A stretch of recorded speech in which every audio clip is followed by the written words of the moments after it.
Sveiki! Mēs esam angļu valodas skolotāji. Abi divi. Jau 30 gadus. Bet mēs saviem bērniem neesam angļu valodu mācījuši apzināti. Mums ir 4 bērni. Labi, tagad viņi visi lieli izauguši, bet tad, kad viņi bija maziņi, mēs to nedarījām. Kāpēc? Kāpēc mēs nedarījām? Tāpēc, ka mēs vienkārši negribējām mainīt dinamiku. Respektīvi, mama un tad skolotāji.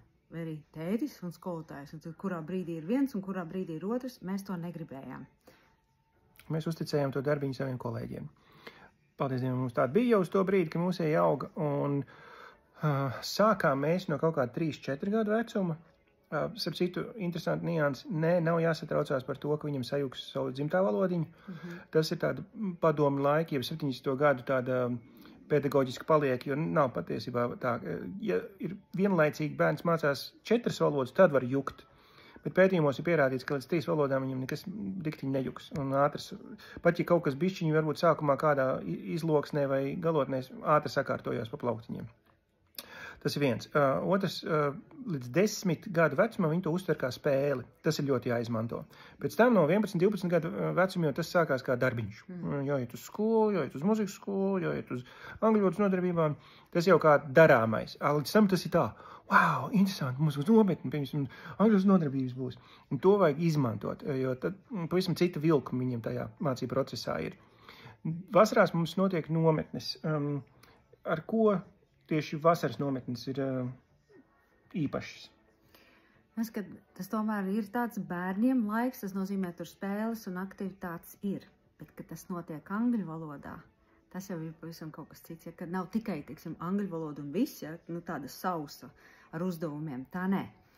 Un nav arī tikai traļi vaļi, ja, ka ir tikai spēles un izklaides, bet ka tomēr, ka tas ir tā kā pie Mērijas Popinas, atcerieties, ja, ka ir auklīte, kas runā angliski, te pašā laikā ļoti labi saprot kontekstu, un ja vajag kaut ko patulko, palīdz, bet bērns atnāk mājās sasūcies ar angļu valodu un var pateikt, ne jau sliktos vārdiņus. Ja. Viņam iemācīs labos vārdiņus, iemācīs pirmos teikumus, iemācīs arī sazināties ar pārējiem bērniem. Ja, bišķiņi tomēr tā Mērija Popins iemācīja arī uzvesties, kas ir vajadzīgi mūsdienās. Tādas ir tās nometnes. Jā, mūsu mājaslapā ir informācija par to. Mums ir Rīgā un mums ir Liepājā. Tās ir vecumā līdz 8 gadi. Nometnes viņas ir tad 30. jūnijas līdz 4. jūlijas un tad 7. līdz 11. jūlijas, 2 nedēļas. Gan Rīgā, gan Liepājā paskatīties informāciju. Tur tās ir tās pieejamie datumi, kas ir palikuši. Un var pieteikties un mācīties, un sūtīt savu bērnu pie mums mācīties. Bet vasara paies.